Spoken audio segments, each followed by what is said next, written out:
वरूर बुद्रुकमध्ये बंधाऱ्यांचे खोलीकरण सुरू. सरपंच सचिन म्हस्के. भूजलवाढीसाठी महत्त्वाचे पाऊल. शेवगाव तालुक्यातील वरूर बुद्रुक गावात गाळमुक्त धरण गाळयुक्त शिवार योजनेअंतर्गत बंधाऱ्यांचे खोलीकरणाचे काम सुरू करण्यात आले आहे. मोरे वस्ती, रेवडकर वस्ती व शेळके वस्ती येथील बंधाऱ्यांमधून गाळ काढण्याचे हे काम आमदार मोनिकाताई राजळे यांच्या विशेष प्रयत्नातून आणि ग्रामपंचायत वरूर बुद्रुक व नाम फाउंडेशन यांच्या सहकार्याने राबवले जात आहे. सरपंच सचिन म्हस्के यांनी यावेळी सांगितले की बंधाऱ्यातील गाळ काढल्यामुळे भूजल पातळी वाढेल आणि पिण्याचे तसेच सिंचनाचे पाणी शेतकऱ्यांना उपलब्ध होईल. कार्यक्रमास अनेक ग्रामस्थ, शेतकरी आणि मान्यवर उपस्थित होते.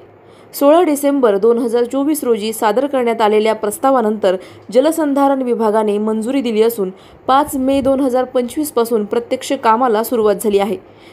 या उपक्रमामुळे वरूर गावात शेतीसाठी पाण्याची उपलब्धता वाढणार असून पाणी टंचाईसारखी समस्या दूर होणार आहे.